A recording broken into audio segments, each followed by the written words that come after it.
to thank very much the great professors in radiology department that inviting me for this very important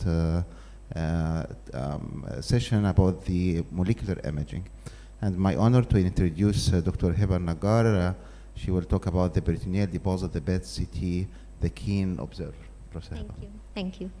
Good morning, dear professors and colleagues. Today we'll discuss the peritoneal deposits, PET-CT, the keen observer. Well, we all know that peritoneum is a large serosal membrane that's divided into two layers, the parietal and the visceral peritoneum. In males, it forms a closed sac, while in the female, it's perforated laterally by the fallopian tubes. Well, peritoneum is a very favorable site for neoplastic lesions from primary and secondary malignancies, with the latter representing the majority. And detecting these deposits is crucial in the diagnosis and staging of the primary tumor to set the adequate treatment plan. Well, the routes of spread are, as we all know, direct invasion by the nearby organ, intraperitoneal, seeding, lymphatic, or hematogenous spread. PET scan represents a new tool for the assessment of the peritoneal deposits. And though it lacks the morphological details, yet it has the ability to reveal the deposit through their FDG avidity, which makes the lesion appear obvious between the surroundings. As you can see here, the lesion is in this Q-clear image, the lesion is black on the white background, so it's very obvious. Peritoneal deposits appearance varies from minimal nodular thickening, as you can see here, with a very small peritoneal deposit at the hepatic surface, to large omental cakes, as in this case the whole abdominal cavity is occupied by large peritoneal deposits. Peritoneal deposits might be also very small and not clearly visualized or hidden between the viscera and missed in the conventional CT scan. As we can see here in this contrast-enhanced CT image, where is the lesion? I can't really tell where is the lesion, can be missed. But when we reviewed the fused images, we can see that there are two small peritoneal deposits behind the anterior abdominal wall. Combining both PET and CT scans together allow the proper assessment of the anatomical details, actual site and size of the deposit, its metabolic activity, whether high or low, as well as its metabolic behavior and response in the follow-up. As we can see here, in this case, there is a peritoneal deposit seen here at the left loin region. But in the Q-clear image, we can see another focal tracer activity seen at the right side of the abdominal cavity. When we reviewed here the fused images, we can see the original one that we saw in the conventional CT and another one seen at the right side of the abdomen hidden between the bowel. Also, in PET-CT scan, we can use the dual point scan, the early and the delayed phases, which can discriminate between the deposits and the normal bowel activity in deposits with challenging size, those in close proximity to the bowel loops. As we can see here in this image, in the non-contrast enhanced CT, in the contrast enhanced conventional CT, we cannot really see the deposit. But if we look to the fused image, you can see a small focus of FDG avidity. We asked for a delayed scan, and here we can see that it's the same persistent tracer activity seen at the same exact site, and it showed a higher SUV uptake in the delayed scan, which kept with its neoplastic nature. FDG primary tumors will have FDG avid deposits, which is called the metabolic signature. So it's not always that easy to detect the peritoneal deposits because, as we mentioned, all the advantages of the PET-CT, but it depends on the FDG avidity. And those tumors which are non-FDG avid or insignificantly avid will remain a challenge where too small or in tricky sites. Now we'll review some cases done at our molecular imaging unit in Ain Shams University hospitals, and we'll start with case number 1, which was a middle-aged male diagnosed with small bowel lymphoma. He received chemotherapy and was referred for reassessment with PET-CT.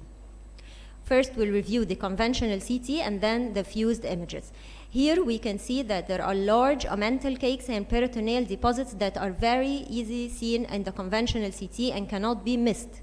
If we go to the fused images, we can see they show very high metabolic activity associated with non-FDG avid ascites. This is a very simple case and cannot be missed in the conventional CT.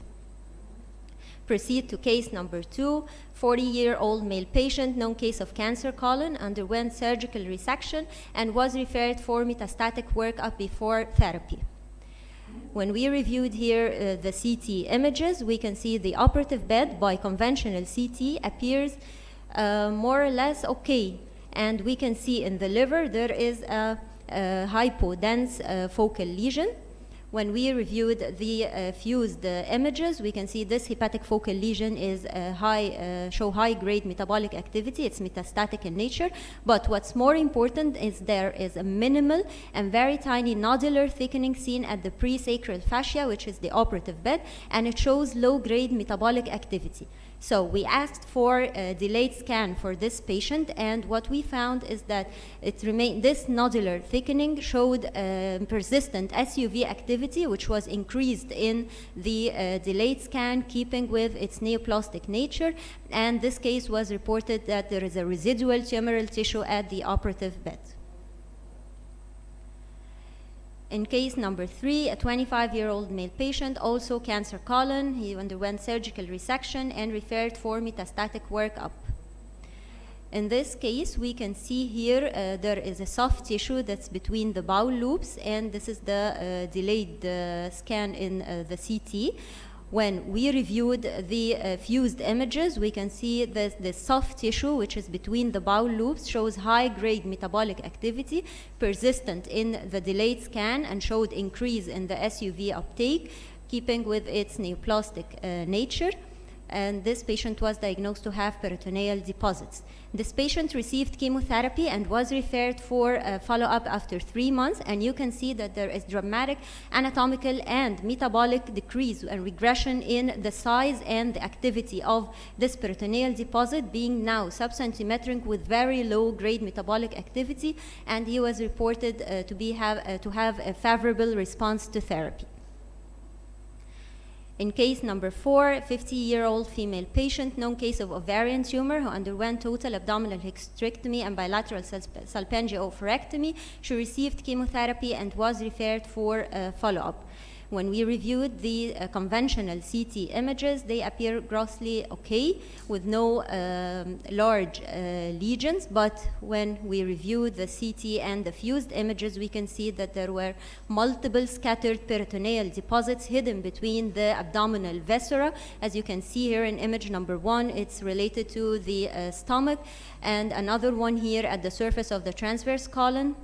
As we proceed, another one here is hiding between the small bowel loops, and here another one just posterior to the abdominal wall. In case number 5, 15-year-old child, known case of lymphoma, he was referred for follow-up. As you can see in the first image, there are multiple hepatic focal lesions, but as we go through the CT scan, we cannot see large lesions or something significant. But when we reviewed the images again, we can see the hepatic focal lesion. Of course, they are FDG avid, but as we go through the abdominal cuts, we can see here a very subtle peritoneal deposit that is FDG avid and very clear in the fused images. As we proceed in the pelvis, there are another 3 peritoneal deposits hiding between the bowel loops and trichosites, and another one seen resting on the pre-rectal fascia. In case number 6, this is a middle-aged female discovered during routine ultrasound to have bilateral ovarian simple and complicated cysts, and she was referred for a gynecologist who suggested laparoscopic assessment and biopsy of the ovarian lesions. The biopsy revealed left ovarian clear cell carcinoma, and she was referred for metastatic workup. In the conventional CT images, you can see right ovarian appears by CT simple cyst, and on the left side there is a complex cyst with soft tissue component. It's not a complicated, it has a soft tissue component. But as we proceed through the pelvis, we cannot see other lesions apart from pelvic collection. If we reviewed the fused images, what we can see, the right ovarian cyst is non-FDG avid, it's a benign cyst.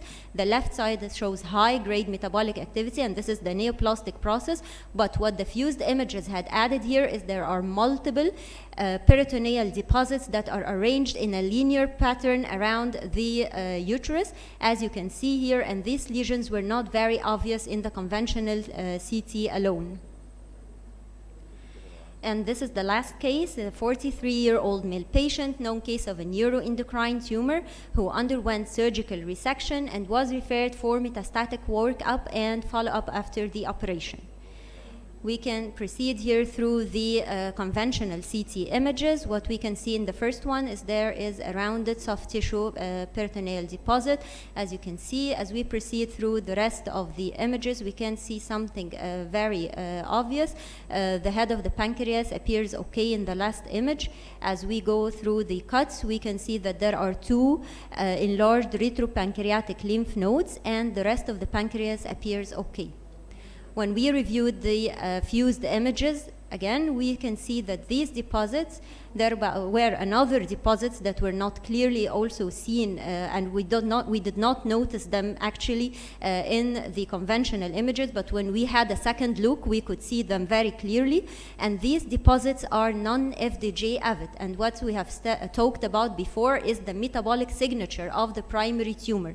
If you have a non-FDG avid primary tumor, keep in mind that its metastasis would be also non-FDG avid, and you have to search clearly for the metastatic deposits, which might be very small or challenging in the PET CT. So you have to look carefully where are the lesions, because as you can see here, all the deposits and the lymph nodes, they are non-FDG avid following their original neoplastic process. My take-home message is peritoneum represents a common site for primary and secondary deposits. The latter is being more. Peritoneal deposits, they have various shapes and imaging, and their diagnosis with conventional CT might represent a challenge if too small or in hidden, tricky places. PET CT represents an excellent tool for picking up the tricky lesions, assess their site size and their metabolic behavior, but remains challenging for the non-FDG avid primary tumors and their metastatic lesions. They might be very missed if we depend on the PET images alone and neglected to check the CT images carefully. Thank you. Thank you, Dr. Heba Elnaggar, about your elegant presentation.